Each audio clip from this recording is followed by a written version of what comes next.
Did you know the nails carried by Hallownest bugs were possibly made by the nailsmith? Outside his hut you can see countless nails he forged, then discarded for not meeting his standards, which were eventually seized by sentries, husks, and moss knights. According to Hollow Knight's creators, Ari Gibson and William Pellin, within his forge the nailsmith is searching, on an endless quest to create a flawless nail. Past failures pile outside his door, exposed to the rains and left to rust. He spares no thought for imperfect things, nor does he pause to take notice of the countless beings that take their pick of his refuse. But his neglect has impact. His discarded nails have spread wide throughout Hallownest, clutched tight in the hands of creatures possessed. Hollow Knight's creation was funded by a Kickstarter campaign in 2014, and this sliver of lore was revealed for the first time, alongside the nailsmith's final design in backer update number 5. It was not, however, mentioned in the game itself, so it's unclear if it should still be considered canon, or lore that got scrapped in development. Another piece of lost lore centers around a character named Professor Milana Luzo. In update number 3, great hoppers and aspid hunters were revealed to the game's backers, except they were originally purple, and called Greater Susking Hop Pods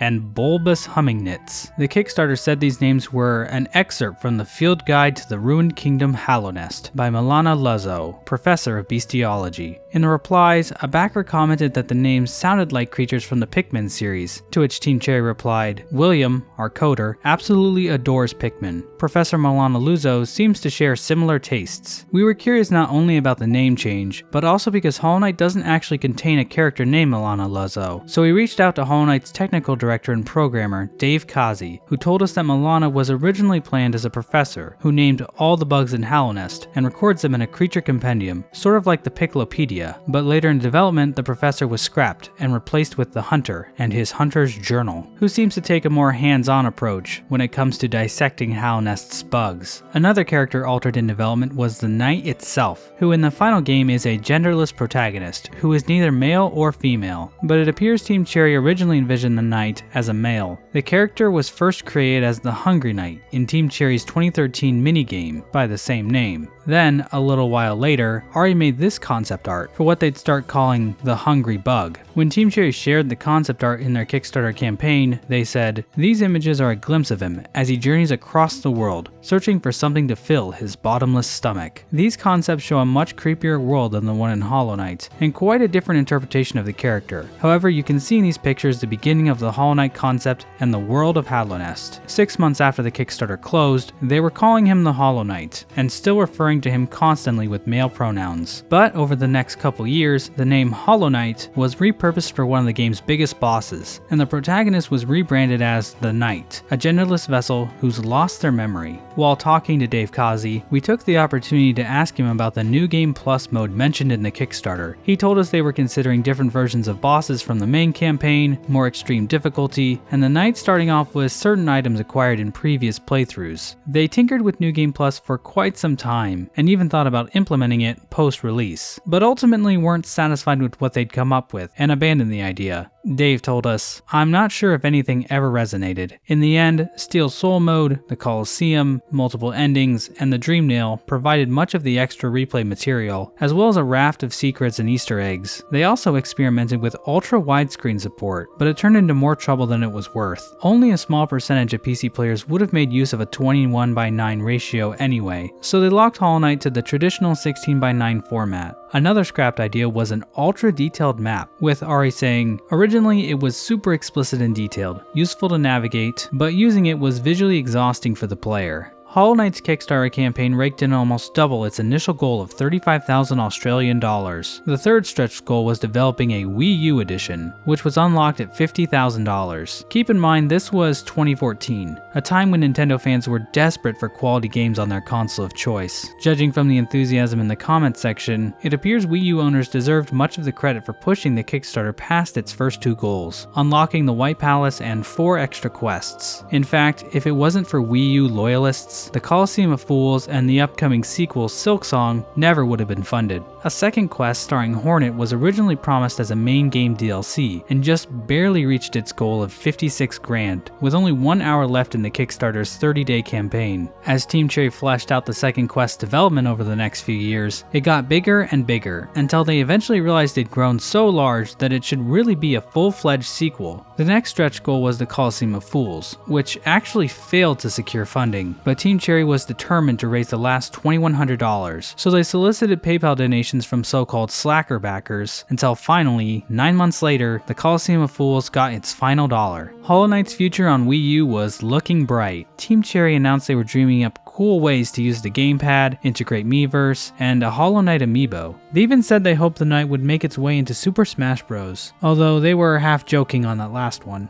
Hollow Knight was initially scheduled to launch in June 2015, but during development their ambitions grew, to the point where Hallownest ended up several times larger than their original vision. Many supporters grew frustrated as delays pushed launch all the way back into 2017, at which point the Wii U was already a dead console, and the Nintendo Switch was right around the corner. In the end, Hollow Knight never came to the Wii U at all, and Team Cherry did their best to make it right by offering those backers free upgrades to the Switch port. We were curious about those cancelled gamepad features though, so we asked Dave Causey what the Wii U edition would have looked like if it was ever completed. He said they planned on having the map, charms, and loadout screens displayed on the gamepad, and also wanted to implement some exclusive features that enhanced gameplay. An example he gave was how shaking the flashlight works in The Last of Us Part 2. Their primary focus, however, was getting the game running smoothly, and they never actually drew up a definitive list of gamepad features before the Wii U edition got scrapped. Whatever features they would have added, though, may have been cool, but not groundbreaking, since Team Cherry didn't want to put players on other platforms at a serious disadvantage. But even though the Wii U edition died prematurely, Dave Causey told us the considerable amount of time they spent working on it forced him to use the more powerful Unity engine and heavily optimize the entire game, which benefited not only the eventual Switch port, but Hollow Knight on all platforms. In other words, between the engine optimization and Kickstarter stretch goals, Hollow Knight owes much of its success, and possibly its very existence, to Wii U fans. Unfortunately, despite Team Cherry's push for slacker backers, the Kickstarter still ended up a few $1,000s short of unlocking Zote as a playable character. William and Ari later discussed some of their unused ideas for a Zote campaign in one of their Mixer developer streams, which, along with all their other streams, were deleted forever when Mixer tragically shut down in 2020. They said, "We did discuss what it might be. We never solidified an idea. The simplest idea was that it was just a mode in the game where you were really crap. Yeah, like play through again, but you're kind of zotified. Stuff like after you dash, you have a chance to trip up, your nail is really weak. It'd be funny to have people react to you differently as well. When you take a hit, you kind of like go flying like Zote does in the Coliseum, ricocheting around." Zote's second class skills would have amounted to a challenge mode for experienced players, but since Hornet's Quest ended up becoming a full-fledged sequel, fans eventually started wondering if Zote might star in a potential third game. When Team Cherry hosted an Ask Me Anything on Reddit in 2018, one of those fans asked if it was possible, even though Zote's stretch goal failed to achieve funding. William replied,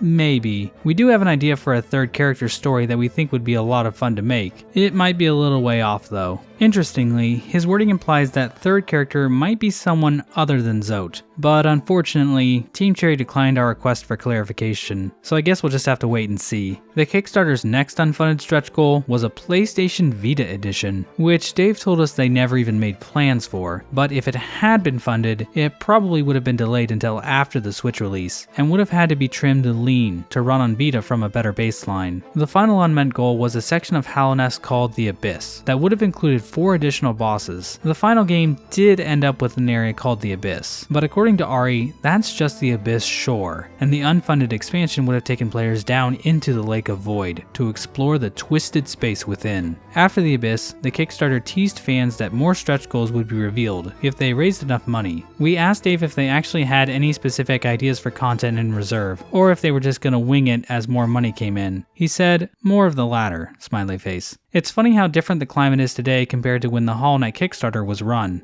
If somehow it had seen a runaway funding success like Crowsworn had just recently, I have no idea how that would have played out for Hollow Knight and making new goals. Another cut location revealed in the Kickstarter was the ant-infested Forest of Bones, the largest area in the game, which according to this prototype map made up about 20% of Hallownest's total square footage. In their AMA, Williams said, "You earn the Monarch Wings there by fighting a huge, bony creature that would chase you across several screens, and the lava was going to kill you instantly if you touched it. It easily would have been the best area of the game, with 50 unique enemies, incredible spine-chilling music, bizarre surprises around every corner, etc, etc. Imagine your favorite area of Hollow Knight, but 100 times better. You can see the chase scene depicted on the proto map, with the knight entering from Deep Nest, exploring down and to the left until it encounters the bony creature and gets chased right until falling into the room containing the Monarch Wings. The Forest of Bones also would have included an encounter with Hornet, the Dusk Knight, and the White Knight Dryia, who was originally planned as a nail-on-nail boss battle at the entrance to the Queen's Glade. Deep within the forest, you'd find the Holy Grounds, a place of worship overrun with enemies, and beneath that was the Abyss Shore. But unlike the Full Abyss, the Forest of Bones wasn't cut for a lack of funding, but to speed up development and keep Hollow Knight from getting too big. Dave Causey told us, the Forest of Bones was intended to be part of the main game initially, but was eventually cut as part of a tidy up of the scope